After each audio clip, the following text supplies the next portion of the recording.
Hello guys, ഇന്ന് 3 മണിക്ക് May 26 3 മണിക്ക് +2 എക്സാമിൻ്റെ റിസൾട്ട് പബ്ലിഷ് ചെയ്യും. സോ ഇപ്പോൾ തന്നെ സമയം എന്താ 2:40 അത് ഓക്കെ. സമയം ഇപ്പോൾ തന്നെ 2:40 ആയിട്ടുണ്ട്. ആൻഡ് ടെൻഷനുണ്ട് അറിയാനായിട്ട്. ടെൻഷനുണ്ട്, അറ്റ് ദ സെയിം ടൈം ഒരു എക്സൈറ്റ്മെൻറ്റും ഉണ്ട്. സത്യം പറഞ്ഞാൽ എനിക്കിത് വേഗം ഈ റിസൾട്ട് കിട്ടിക്കഴിഞ്ഞാൽ മതിയായിരുന്നു ആ ഒരവസ്ഥയിൽ നിൽക്കായിരുന്നു. കാരണം ആദ്യം ഞങ്ങളോട് പറഞ്ഞു മെയ് 22 എന്ന് പറഞ്ഞു, പിന്നെ പറഞ്ഞു 25, പിന്നെ 22, പിന്നെ 25, പിന്നെ 26, ഇങ്ങനെ കിടന്നിങ്ങനെ മാറ്റിക്കൊണ്ടിരിക്കുകയായിരുന്നു. അപ്പോൾ ഇത് വേഗം വന്നു കഴിഞ്ഞാൽ ആ ഒരു സമാധാനത്തിൽ ഇരിക്കാമല്ലോ എന്ന് വിചാരിച്ചിട്ടായിരുന്നു ഞാൻ എത്ര നേരം ഇരിക്കേണ്ടായിരുന്നത്. പിന്നെന്താണെന്ന് വെച്ച് കഴിഞ്ഞാൽ നമ്മൾ കഷ്ടപ്പെട്ടിട്ട് നമ്മളൊരു കാര്യം ചെയ്യുന്നു, ഉറക്കമൊഴിച്ച് നമ്മളൊരു കാര്യം ചെയ്തിട്ട് അതിൻ്റെ റിസൾട്ട് അറിയാനായിട്ട് നമുക്ക് എന്തായാലും ഒരു ആഗ്രഹം ഉണ്ടാവുമല്ലോ. സോ ആ ഒരു എക്സൈറ്റ്മെൻറ്റ് മെയ് 20 തൊട്ട് എനിക്ക് നന്നായിട്ടുണ്ടായിരുന്നു. കാരണം ഇത് വേഗം ഒന്ന് അറിയാനായിട്ടുള്ള ഒരു എക്സൈറ്റ്മെൻറ്റ് എന്തായാലും ഉണ്ടായിരുന്നു. പിന്നെ എന്തായാലും കുറേ സമയം എടുക്കും റിസൾട്ട് ലോഡായി വരാനും ഒക്കെ ആയിട്ട് കുറേ സമയം എടുക്കും. ബിക്കോസ് സൈറ്റ് എന്തായാലും ജാമാവും, കാരണം കുറേ ആൾക്കാർ വന്ന് നോക്കും. ഓക്കെ, സോ അതുകൊണ്ട് ഈ ഒരു ടൈമിൽ ഞാൻ ഇതുവരെ എനിക്ക് ഈ കഴിഞ്ഞിട്ടുള്ള 6 എക്സാമുകളും ഈ 6 എക്സാമിൻ്റെ ഒരു ജസ്റ്റ് ഒരു റിവ്യൂ പോലെ പറയാം. പക്ഷേ ഒരു കാര്യം എന്താണെന്ന് വെച്ച് കഴിഞ്ഞാൽ എനിക്ക് പല എക്സാമുകളെ കുറിച്ചിട്ടും എൻ്റെ ഓർമ്മയിലില്ല. ഈ ഒരു എക്സാം ടഫായിരുന്നു എളുപ്പമായിരുന്നു എന്ന് ഇപ്പോൾ ചോദിച്ചു കഴിഞ്ഞാൽ എനിക്ക് സത്യമായിട്ട് ഓർമ്മയില്ല. സോ ഫസ്റ്റത്തെ എക്സാം എന്ന് പറയുന്നത് ഫിസിക്സാണ്.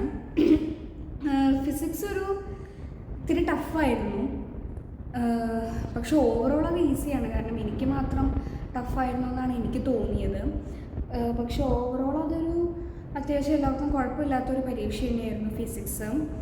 നമുക്ക് ടഫ് എന്ന് പറയാനായിട്ടുള്ളത് ഭയങ്കര കുറവായിരുന്നു. ആൻഡ് ഫിസിക്സ് 6-ാം തീയതി ആണെങ്കിൽ അതിന് ശേഷം അതിൻ്റെ പിറ്റേ ദിവസമാണ് ഞങ്ങൾക്ക് കമ്പ്യൂട്ടർ സയൻസ് വന്നത്. ഒരു ദിവസം പോലും പഠിക്കാനായിട്ട് കമ്പ്യൂട്ടർ സയൻസിന് ഉണ്ടായിരുന്നില്ല. അപ്പോൾ അതുകൊണ്ട് ആ ഒരു ദിവസം എനിക്ക് കൃത്യമായിട്ട് ഓർമ്മയുണ്ട്. സാധാരണ ഞാൻ ഇതുപോലത്തെ ഒരു പരീക്ഷ പരീക്ഷ കഴിഞ്ഞ് കഴിഞ്ഞാൽ വന്നിട്ട് ഉച്ചയ്ക്ക് കിടന്നുറങ്ങും. ആ ഒരു പണിയാണുള്ളത്. അപ്പോൾ ഈ പരീക്ഷ കഴിഞ്ഞ് വന്നിട്ട് വീണ്ടും ഇരുന്ന് കമ്പ്യൂട്ടർ ഇരുന്ന് അത് പഠിച്ചു തുടങ്ങുക എന്നൊക്കെ പറഞ്ഞു കഴിഞ്ഞാൽ ശരിക്കും ഭയങ്കര ആലോചിക്കുമ്പോൾ തന്നെ എന്താ പറയുക, എന്തോ ഒരു ഫീലിംഗാണ് അത് ആലോചിക്കുമ്പോൾ തന്നെ. സോ കമ്പ്യൂട്ടർ സയൻസ് ഈസി ആയിരുന്നു. പക്ഷെ ഒരു പേടി എന്താണെന്ന് വിചാരിച്ചു കഴിഞ്ഞാൽ എല്ലാത്തിനും വാല്യുവേഷൻ്റെ സ്റ്റൈലും ഇതൊക്കെ മാറി. അപ്പോൾ ഇത്ര കാലം നമ്മൾ ഇങ്ങനെ എഴുതി കഴിഞ്ഞാൽ മാർക്ക് കിട്ടും എന്നൊക്കെ നമ്മൾ വിചാരിച്ചിരുന്നത് ആ ഒരു അവസ്ഥയുടെ നേരെ ഓപ്പോസിറ്റായി. കാരണം വാല്യുവേഷൻ ഇവർ കുറച്ചും കൂടി ടഫാക്കാമെന്ന് പറയുന്നുണ്ട്, കുറച്ചും കൂടിയും ഹാർഡാക്കാമെന്ന് പറയുന്ന സമയത്ത് നമ്മൾ എഴുതിയതിനനുസരിച്ച് മാർക്ക് കിട്ടുമെന്ന് നമുക്കൊരു പേടിയുണ്ട്. ഞാൻ പിന്നെ അതിൽ സാറ്റിസ്ഫൈഡ് ആണോ എന്ന് ചോദിച്ചു കഴിഞ്ഞാൽ +1 എക്സാം എഴുതിയതിൻ്റെ അത്ര സാറ്റിസ്ഫാക്ഷൻ എനിക്ക് ഈ വർഷം ഒരു എക്സാം എഴുതിയപ്പോഴും കിട്ടിയിട്ടില്ല. അതൊരു പോയിൻ്റാണ്. കാരണം +1 എക്സാം എഴുതി കഴിഞ്ഞ് വന്നതിന് ശേഷം ഞാൻ എല്ലാ ആൻസർ ഷീറ്റുകളും, അതായത് എല്ലാ ക്വസ്റ്റ്യനും നോക്കിയിട്ട് മാർക്ക് എത്രയാണ് ഞാനിങ്ങനെ എസ്റ്റിമേറ്റ് ചെയ്യായിരുന്നു. പക്ഷേ ഈ വർഷം എക്സാം കഴിഞ്ഞപ്പോൾ എനിക്ക് അതുപോലും ചെയ്യാനായിട്ട് തോന്നിയിട്ടുണ്ടായിരുന്നില്ല. ആ ഒരു അവസ്ഥയായിരുന്നു ഉണ്ടായിരുന്നത്. സോ ഇത് കഴിഞ്ഞ്, അതായത് കമ്പ്യൂട്ടർ സയൻസ് കുഴപ്പമില്ലാത്തൊരു പരീക്ഷ തന്നെയായിരുന്നു. പക്ഷേ ഉറക്കമില്ലാണ്ട് ഞാൻ ഇന്ന് കഷ്ടപ്പെട്ടിട്ടാണ് ആ ഒരു പരീക്ഷ പോയി എഴുതിയത്. അതിനുശേഷം ഞാൻ വന്ന് കിടന്നുറങ്ങി. എൻ്റെ ലൈഫിൽ ഞാൻ ഇത്രയും സുഖമായിട്ട് ഉറങ്ങിയിട്ടില്ല വേറെ. പിന്നെ നടന്നിട്ടുള്ള എക്സാം എന്ന് പറയുന്നത് കെമിസ്ട്രിയാണ് തോന്നുന്നു, എനിക്ക് ഓർമ്മയില്ല.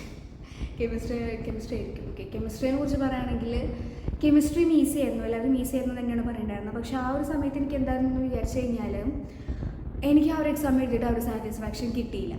ഈസിയാണെന്ന് പറഞ്ഞാലും അത് എഴുതിയിട്ട് എനിക്കൊരു സാറ്റിസ്ഫാക്ഷൻ കിട്ടിയിട്ടില്ല.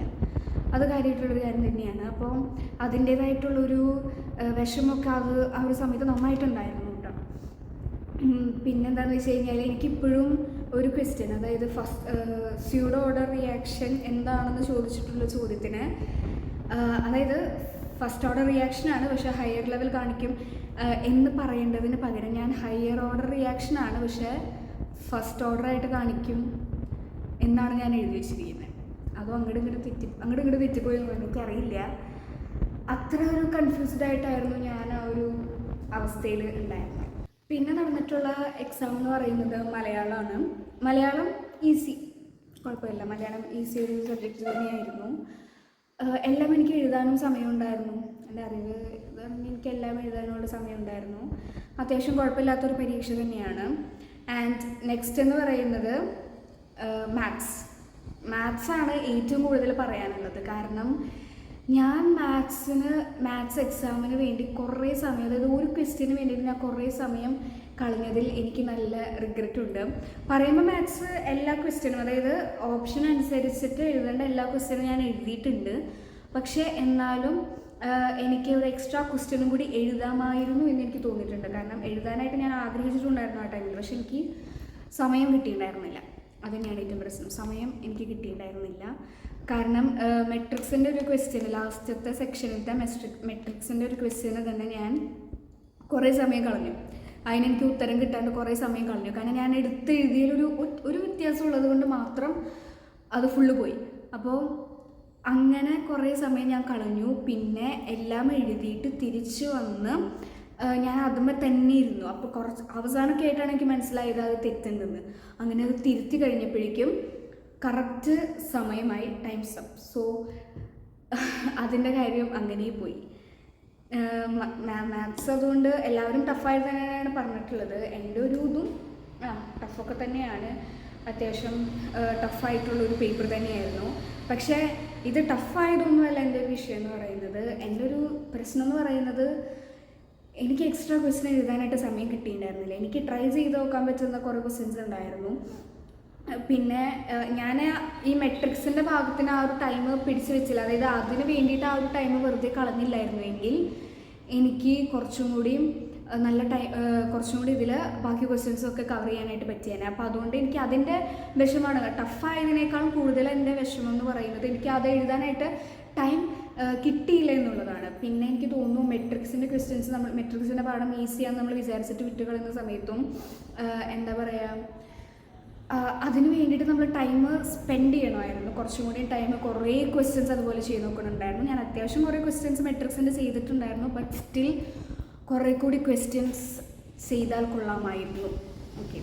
ആൻഡ് നെക്സ്റ്റ് എന്ന് പറയുന്നത് ഇംഗ്ലീഷ് സാധാരണ എൻ്റെ ഏത് ഇംഗ്ലീഷ് എക്സാം കഴിഞ്ഞാലും എനിക്ക് ഈ ബാക്കി നമ്മൾ ഡിസ്കോഴ്സസ് എഴുതുന്ന കാര്യത്തിൽ എനിക്ക് അത്യാവശ്യം കോൺഫിഡൻസ് ഉണ്ടാവാറുണ്ട്. അത് അത്യാവശ്യം നല്ല മാർക്ക് കിട്ടാവുന്നുണ്ട്. പക്ഷേ ഈ ഗ്രാമർ പാർട്ടും അതുപോലെ തന്നെ വൺ വേർഡ് വരുന്നതും ഈ പോയറ്റിക് ഡിവൈസസ് ഒക്കെ ചോദിക്കുന്ന സമയത്ത് അതിലെൻ്റെ മാർക്ക് പോകുന്ന എനിക്ക് എപ്പോഴും നല്ല പേടി ഉണ്ടാവാറുണ്ട്. പക്ഷേ ഈ ഒരു ഇംഗ്ലീഷിൽ എന്താണെന്ന് വെച്ച് കഴിഞ്ഞാൽ നേരെ തിരിച്ചാണ്. കാരണം വൺ വേർഡും ഗ്രാമർ പാർട്ടും ബാക്കി പോയറ്റിക് ഡിവൈസസ് ഇതൊക്കെ ഞാൻ കൃത്യമായിട്ട് എഴുതിയിട്ടുണ്ടെന്നാണ് എൻ്റെ മനസ്സിലുള്ളത്. അപ്പോൾ ആ ഒരു ഇതിൽ എനിക്ക് ഭയങ്കര കോൺഫിഡൻസ് ഉണ്ടായിരുന്നു. പക്ഷേ ബാക്കി ഡിസ്കോഴ്സസിൻ്റെ കാര്യത്തിൽ വന്നപ്പോൾ എനിക്ക് ഇത്തിരി ഒന്ന് എന്താ പറയുക, ഒരു ബുദ്ധിമുട്ടുള്ളത് പോലെ എനിക്ക് തോന്നി. കാരണം വലിയ പരിചയമില്ലാത്ത കുറേ ഇതിൻ്റെ ഡിസ്കോഴ്സസ് എഴുതാനായിട്ട്, അതായത് ഇതുവരെ എക്സാമിൽ എഴുതാത്ത കുറേ കാര്യത്തിൻ്റെ ഡിസ്കോഴ്സസ് എഴുതാനായിട്ട് വന്നപ്പോൾ ഇത്തിരി ടഫായിട്ട് എനിക്കത് തോന്നിയിട്ടുണ്ട് കേട്ടോ. ഇപ്പം സമയം 2:59. ഓക്കെ, 2:59 ഞാൻ ഒരു 10 മിനിറ്റ് കഴിഞ്ഞിട്ട് റിസൾട്ട് നോക്കിയാൽ മതിയോ എന്നാണ് ആലോചിച്ചുകൊണ്ടിരിക്കുന്നത്. കാരണം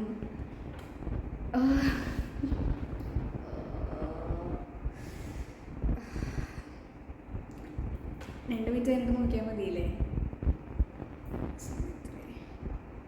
യെസ്, സമയം 3 മണി ആയിട്ടുണ്ട്. റിസൾട്ട് പബ്ലിഷ് ചെയ്തിട്ടുണ്ട്. എല്ലാവരും കൂടി തിക്കി കയറി നോക്കേണ്ട ആവശ്യമുണ്ടോ എന്നെനിക്കറിയില്ല. എന്നാലും നമുക്ക് നോക്കിയൊക്കെ അറിയാം. കാരണം എന്നേക്കാൾ കൂടുതൽ ഈ റിസൾട്ട് അറിയാനായിട്ട് ടെൻഷൻ അടിച്ചിട്ട് എൻ്റെ അമ്മ സ്കൂളിൽ പോയിട്ടുണ്ട്. ചിലപ്പോൾ ഒരു 3 മണി 3:10 ആകുമ്പോഴേക്കൊക്കെ എനിക്കൊരു വിളി വരാൻ സാധ്യതയുണ്ട്. കാരണം റിസൾട്ട് ചോദിച്ചിട്ട് +2 റിസൾട്ട് കമ്മിങ് സൂൺ എന്നാണ് കാണിക്കുന്നത്. ഇതുവരെ പുറത്ത് വന്നു എന്നല്ല കാണിക്കുന്നത്. അപ്പോൾ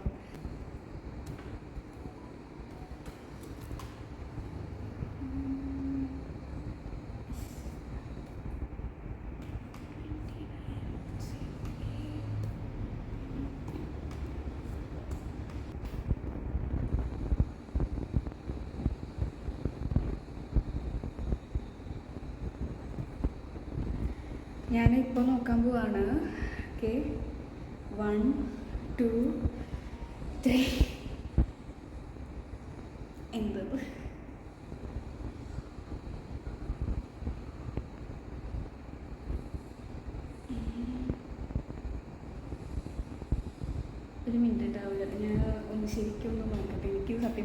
മനസ്സിലായിട്ടില്ല. Results eligible for higher studies. പക്ഷേ ഇതെനിക്ക് നോക്കിയിട്ട് ശരിക്കും ഒന്നും മനസ്സിലാവുന്നില്ലല്ലോ. എല്ലാത്തിലും സത്യം പറഞ്ഞാൽ ഫുൾ A+ ഉണ്ട്. ഓക്കെ, റിസൾട്ട് ഞാൻ പറയാം. ഇത് ഇത്തിരി കൺഫ്യൂസിങ് ആണ്, കാരണം ഫസ്റ്റ് ഇയറും സെക്കൻഡ് ഇയറും പിന്നെ ടോട്ടൽ എന്ന് പറഞ്ഞിട്ട് വേറെ വരുന്ന കാരണം ഇത് ഇത്തിരി ഒരു കൺഫ്യൂസിങ് ആണ്. Okay, yes. ഇംഗ്ലീഷ് 74, മലയാളം 80 ഫുള്ളുണ്ട്. ഇംഗ്ലീഷിൽ 6 മാർക്ക് പോയി. ഫിസിക്സ് 58, 2 മാർക്കേ പോയിട്ടുള്ളൂ. കെമിസ്ട്രി 53, 7 മാർക്ക് പോയി. കമ്പ്യൂട്ടർ സയൻസ് ഫുള്ളുണ്ട്, മാത്സ് ഫുള്ളുണ്ട്. അതിൽ കെമിസ്ട്രി 7 മാർക്ക്. കെമിസ്ട്രി ഞാൻ എന്തായാലും മാർക്ക് കുറയുമെന്ന് വിചാരിച്ചായിരുന്നു, പക്ഷെ ഇത്രയും കുറയുമെന്ന് ഞാൻ വിചാരിച്ചില്ല. ഞാനൊരു 54 തട്ടി നിൽക്കുന്നതാണ് ഞാൻ വിചാരിച്ചത്, പക്ഷെ 53 പക്ഷെ കുഴപ്പമില്ല, ഇറ്റ്സ് ഫൈൻ. പക്ഷെ ഇംഗ്ലീഷാണ് ശരിക്കും കുറഞ്ഞ പോലെ എനിക്ക് തോന്നിയത്, 74. ഞാനൊരു എന്തായാലും എനിക്കറിയായിരുന്നു ഡിസ്കോഴ്സസ് എൻ്റെ ഞാൻ എഴുതിയത് ശരിയല്ലെന്ന് എനിക്കറിയായിരുന്നു, പക്ഷേ 74 ഇതാവുമെന്ന് ഞാൻ വിചാരിച്ചില്ല. ഞാൻ ഇത്രയും കുറയുമെന്ന് വിചാരിച്ച സബ്ജക്റ്റ് ഒന്ന് മാത്സും ഫിസിക്സും ആണ്. പക്ഷേ മാത്സിലും ഫിസിക്സിലും കഴിഞ്ഞ വർഷത്തെ തന്നെ സെയിം മാർക്ക് ഉണ്ട്, അതുകൊണ്ട് മാത്സിലും ഫിസിക്സിലും ആ ഒരു ഇതില്ല. പക്ഷേ ഇംഗ്ലീഷിലാണ് അങ്ങനെയായിട്ട് കുറഞ്ഞത്. കുഴപ്പമൊന്നുമില്ല, ഞാൻ ഹാപ്പിയാണ്.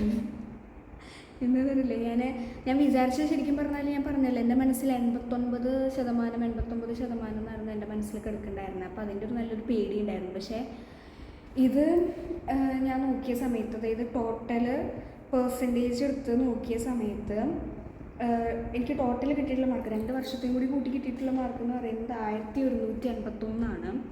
കഴിഞ്ഞ വർഷം 4 മാർക്കും പോയി. അതായത് കഴിഞ്ഞ വർഷം 4 മാർക്ക് പോയി, ഈ വർഷം ഒരു 15 മാർക്ക് പോയി. അങ്ങനത്തെ ഒരു രീതിയിൽ 15 മാർക്ക് നല്ലോണം അത് കുറഞ്ഞിട്ടുണ്ട്. പക്ഷെ കുഴപ്പമില്ല, ഇതെന്തായാലും നല്ലൊരു ഇത് തന്നെയാണ്. ഞാൻ ഭയങ്കര ഹാപ്പിയാണ്, എന്തായാലും നല്ല ഹാപ്പിയാണ്.